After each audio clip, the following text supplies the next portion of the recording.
So what most people don't realize is that making the movie and actually bringing it to the market are two different industries that barely even touch each other. Yeah, it is.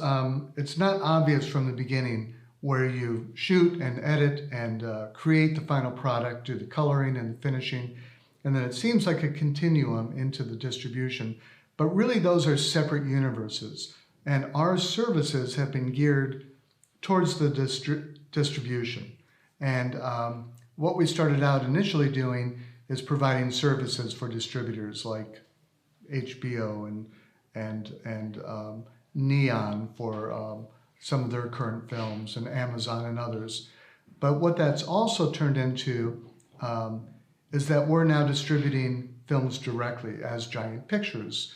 We're a couple of years into this, but we have relationships with Sundance, South by Southwest, Tribeca Film Festival here in New York, where we're taking content and we're helping to find that a home in digital distribution.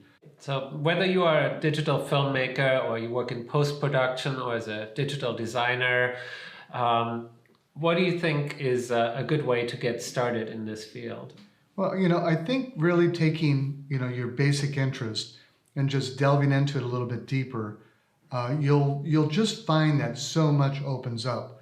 We have a number of people that work here who, perhaps went to film school, and they're just fascinated and surprised to find out kind of the intricacies of like delivering your content and selling your content on digital platforms. So much goes into getting a product on iTunes or to something like Netflix, and it's just not apparent from the outside how that's navigated, what type of technology is needed, and what type of business relationships are needed there.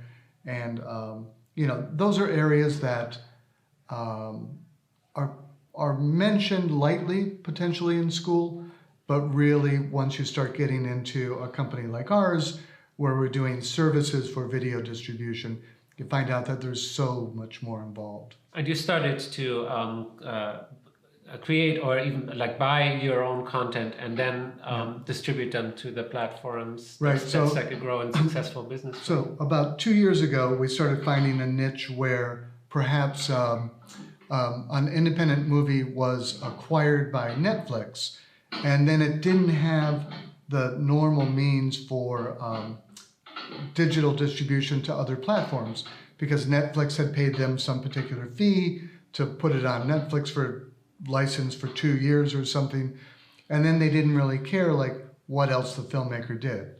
So it was breaking up the traditional model of video distribution.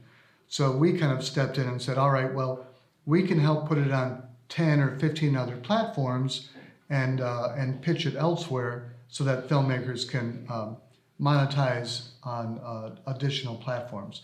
So we started taking on content, working either directly with filmmakers or through talent agencies that wanted to connect us with directors or particular actors to try and get their content out on more platform opportunities than they were being provided otherwise. So that's great that something like this can even happen to, like, I mean, it's not a small company, but relatively, you're not like Universal Studios to do this. Even with using digital formats, you can, and it might change. Who knows what's going to be next? Maybe we can do this all from our homes at times. Well, it's a question of being able to not just physically do it or technologically do it, but also to be able to do it in a way that it informs the platform why this movie is important, why they should take this on, why they should give this a better position on its page and so forth. And, one of the titles we put up last year, I think did around 800, it might have hit $1 million of digital sales by the end of that 6 months or something.